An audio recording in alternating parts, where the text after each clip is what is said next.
माझ्या भाग्याचं माझ्या सौख्याचं लीण सोन्याचं माझं कुंकू रोज पूजिते रोज जपिते लाख मोलाचं माझं कुंकू हा हा हा कुंकू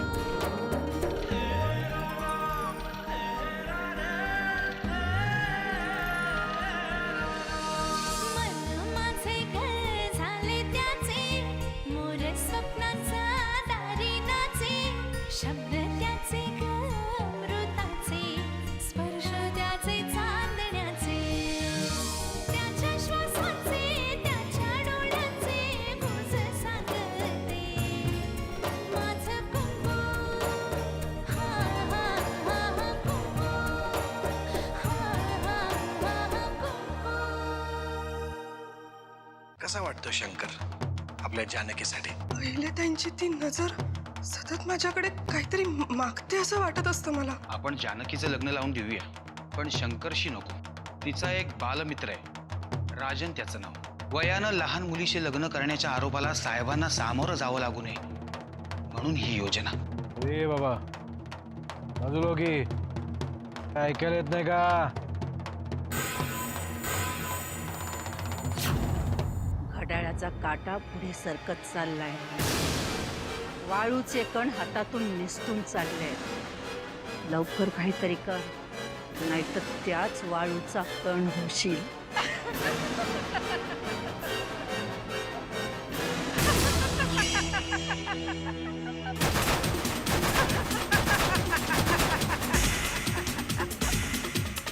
साहेब काय झालं? भवानी भवानी भवानी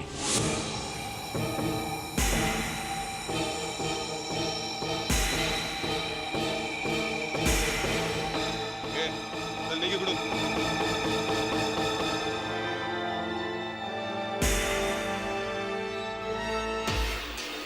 तुला माहितीये आत्याबाई साहेबांनी स्वतःहून राजनला बोलवून घेतलं आणि वाकणी साहेबांना सांगून चांगली नोकरी पण ठरवली आहे.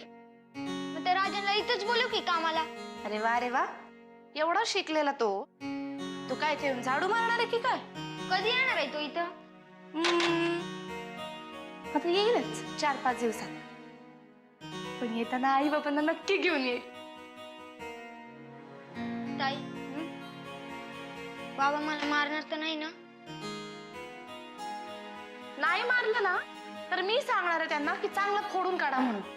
अरे वा एक मुलगा आई बाबांना काही न सांगता घरातून पळून जातो आणि वर म्हणतो मारायचं नाही. तुझ्यासाठीच पळून आलोय ना मी. मग माझ्यासाठी मार पण खा. खाईन तुझ्यासाठी, मी काय पण करीन.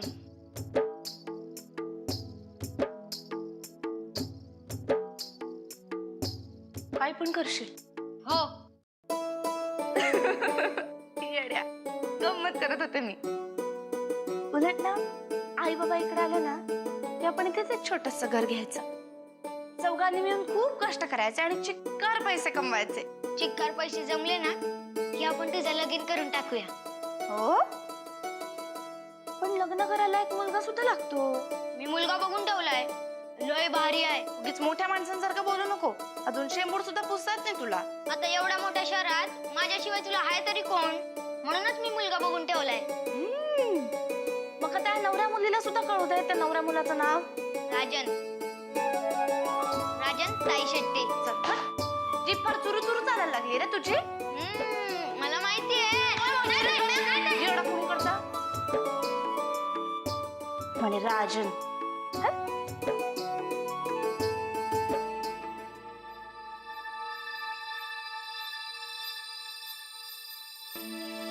नरसिंहा काय रे?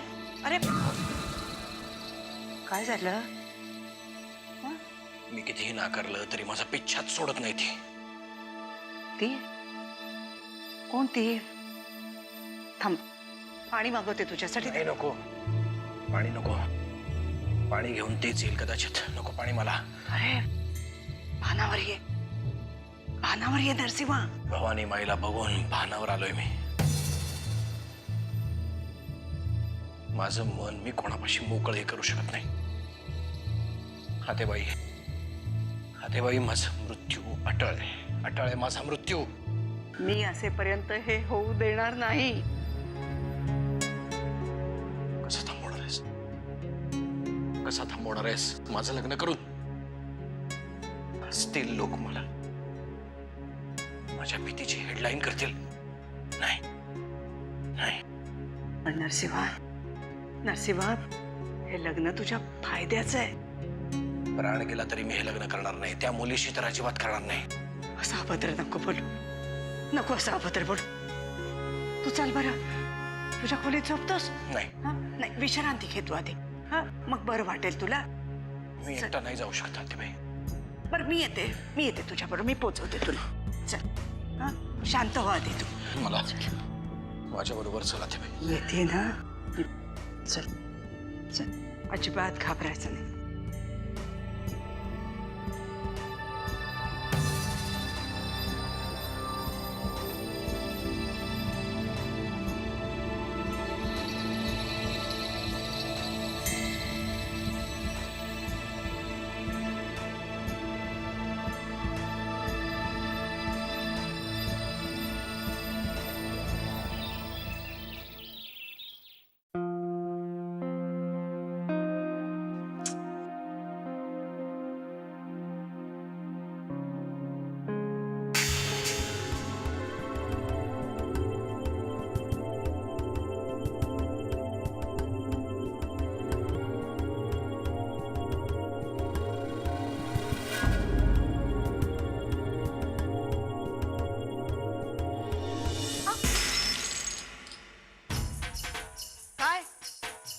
बघत काय बसलीयस? चल साफ कर. नोकरांनी कसं चप्पळ असावं. चल चल. हे काम ती करणार नाही. राधाबाई करतील. का? तिला काय सोनं लागलंय? घरातल्या प्रत्येक कामासाठी वेगवेगळे नोकर नेमलेले आहेत.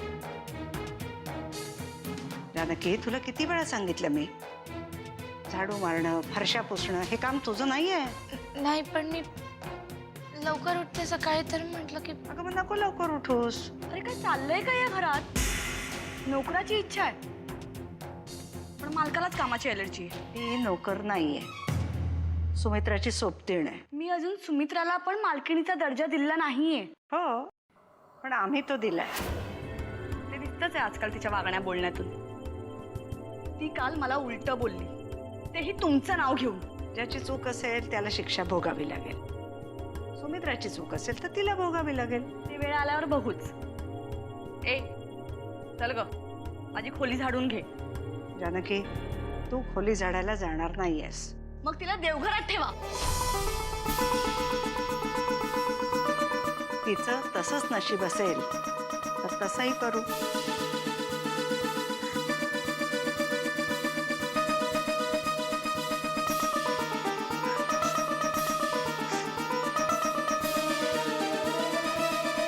जानकी,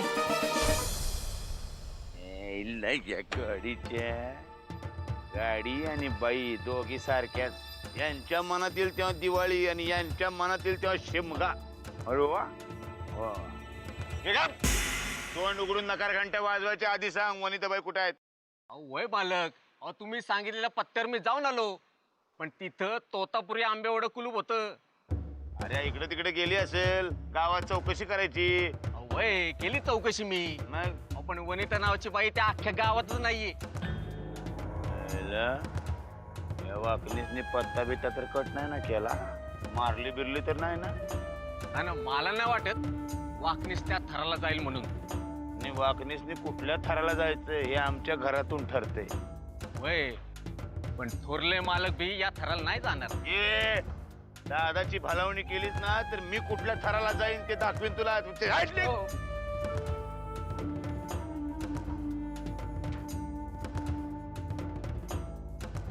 वाकणीस बघायला पाहिजे तुझ्याकडे. कशी ताई? हा, तू हे काय काम करती का? अरे आपण या घरात राहतो की नाही, मग पडेल ती कामं केली पाहिजेत. आणि तसं बघत काय उभा आहे? चल मला मदत कर. चल. मी नाही काम करणार आहे. अरे वा रे वा शहाण्या, म्हणजे मी काम करायचं आणि तू बरं नुसतं बघायचं होय.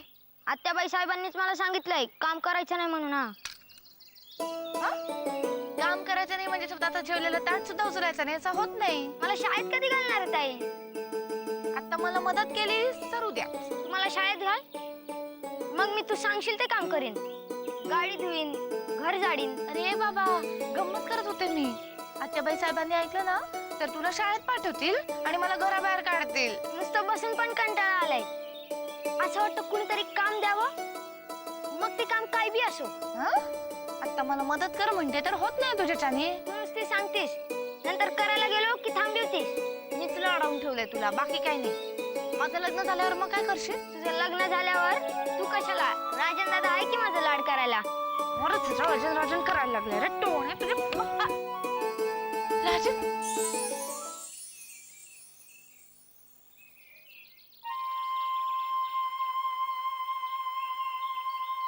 आई बाबा कुठे आहेत?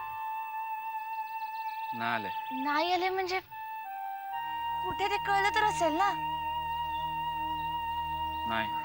गण्याने सांगितलेल्या पत्त्यावर शोधलंस का? हा, तो मुकादम भेटला मला, पण त्याला माहित नाही कुठे गेले ते. अशी कशी दोन माणसं अचानक गायब होऊ शकतात? सापडतील ग. कदाचित माझेच प्रयत्न कमी पडले असतील. मी एक काम करतो, मी पुन्हा सोलापूरला जातो आणि राजन त्यांचं काही बरं वाईट झालं असेल तर सांगून टाक बाबा. उगीच खोट्या आशेला लावू नको. जानकी अगं काही काय बोलतेस? अगं गण्याचा तरी विचार कर.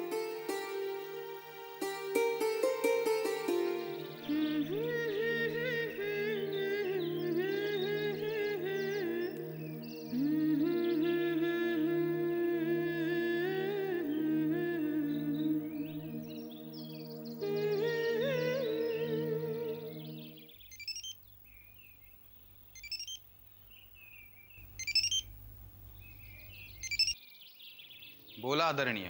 ए वाकनीस, बाई माणसावर दुश्मनी कशाला काढतो रे? हिम्मत असेल तर समोर या ना, आमने सामने. किल्लेदार आडनाव लावणारी प्रत्येक व्यक्ती आमचं श्रद्धास्थान आहे. त्यांच्याशी काय लढणार आम्ही साहेब? ए वाकनीस, ही जिभेवरची साखर आहे ना थोडी कमी कर, नाहीतर एका दिवस उकळलेल्या पाण्यामध्ये तुझी जीभ बुडवून चहा करून पिन मी. किल्लेदारांच्या घरासाठी झिजणं हेच माझं ध्येय आहे. मी एकाच किल्लेदाराचा तवा कशाला तापवतो रे? दुसऱ्याने भाकरी का तुझ्या? खूप लवकर चिडता साहेब तुम्ही. नाही नाही, तुझ्या बाबतीमध्ये जरा जास्तच उशीर झालाय, कळलं की नाही? पण आता नाही, आता हिशोब खरेदीच्या आधीच चुकता करणार. वाकण्या, तुला अजून ठाऊक नाही रे तू कुठल्या वारुळावर काठी मारली आहे. ज्यांची काठी होती त्यांना बोला साहेब. वारुळ पण त्यांनीच आम्हाला दाखवलंय. थोडं थांब रे वाकण्या, थोडं थांब. आमच्या दरबारामध्ये न्याय निवाडा माणसं बघून होत नाही, गुन्हा बघून होतो. चल ठेव.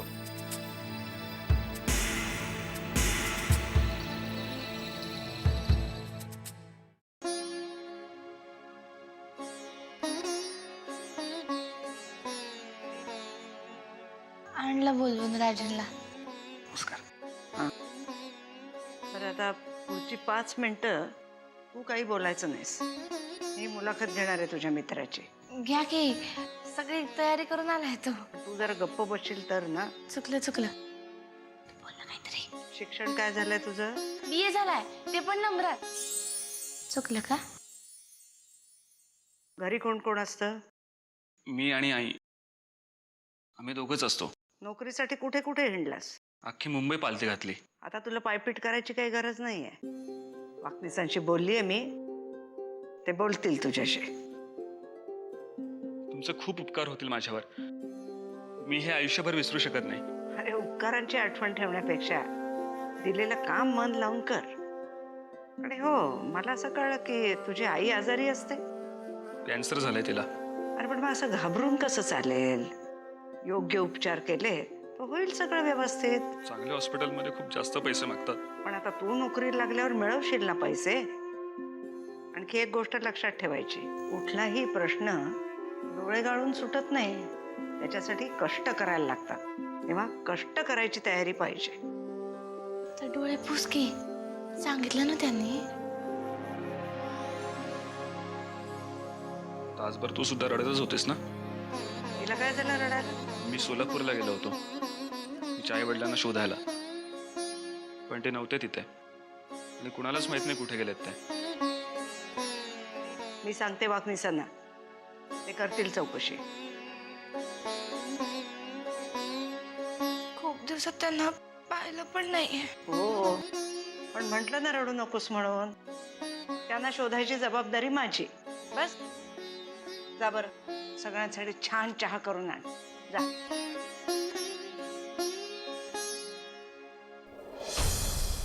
वाकणीस,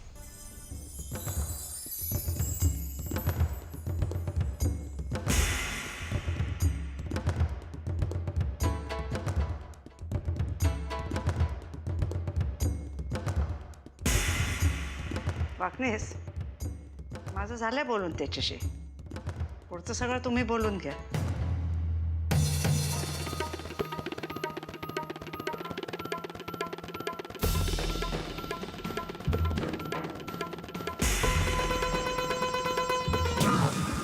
मालक बास की आता. हो मालक,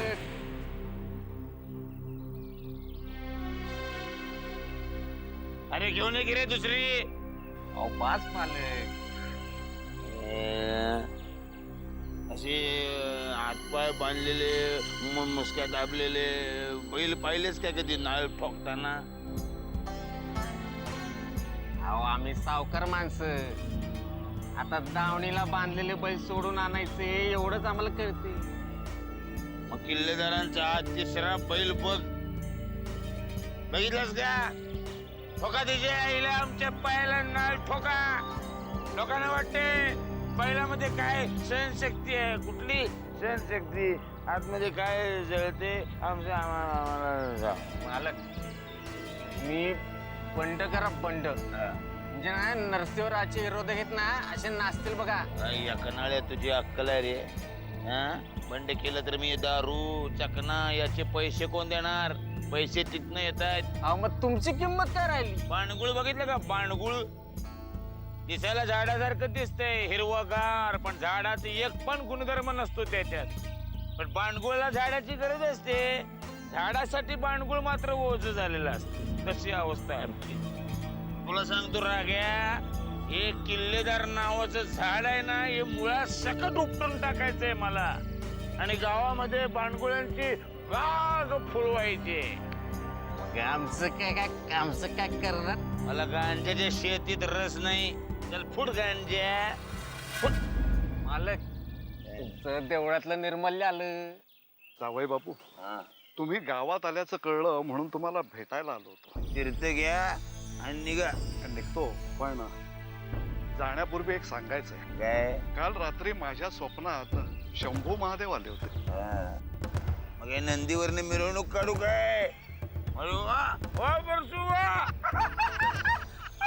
माझं स्वप्न कधी खोटं ठरलेलं नाहीये. शंभू महादेवानं मला स्वप्नात सांगितलं की तुझ्या मुलीच्या पोटी माझा अंश जन्माला येतोय. तेव्हा जावई बापू, माझी विनंती एवढीच आहे की त्या मुलाचं नाव महादेवाच्या नावावरून ठेवण्यात यावं. येतो. शास्त्री बुवा, तुमच्या तोंडात साखर पडो, अक्का गुळ पडो, अक्का ऊसच पडो. काय बातमी दिली राव? काय बातमी दिली राव? तुम्ही दारू पित नाही म्हणून, नाहीतर अक्का बुडवून काढलं असतं तुम्हाला दारू. निघा की आता. नंदी बोलू? नाही नको, या या. नंदी चालला. राघोबा बघितलं का? याच्या पायाला ठोका नाळ. धोत्रातला बैल. पण बातमी चांगली दिली राव. येणारा प्रत्येक दिवस, प्रत्येक रात्र नरसिंहासाठी काळ रात्र ठरू शकते.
आत्ताच तर बदलला होता. दामू पंखा आत घेऊन जा.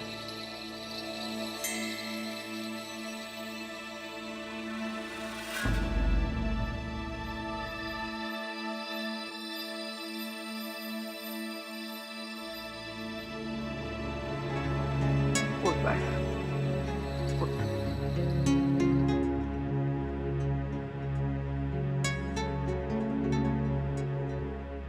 चहा घेतला नाहीस, काय खाल्लं नाहीस. हा, थोडं खाऊन घे, बरं वाटेल तुला. ते बाई, तू अजूनही इतक्या शांतपणे कसं काय बोलू शकतेस? मग काय करू? गोळी घाल मला. खरं तर गेल्या वेळेसच घालायला हवी होतीस. या विषयावर मला बोलायचं नाही. मग मला काय हौस आहे म्हणून मी परत परत बोलतोय. म्हणूनच म्हणतेय, वेगळ्या विषयावर बोलू. कसा बोलू मी वेगळ्या विषयावर? आत्ता आत्ता मरता मरता वाचलो मी. मी उठलो तिथून आणि ते पात घुसलं त्या उशीत. आंघोळ करतोस का? ताजं वाटेल बघ तुला. मी दामूला सांगते गिझर लावायला. नको नको, गिझर नको. गिझर शॉक लागेल. नको नको, ते गरम पाणी. त्यापेक्षा गार पाण्याने आंघोळ करेन मी. गार पाणी परवडेल मला. नको, शॉक लागण्यापेक्षा थंडीने कुडकुडल्याच रचले.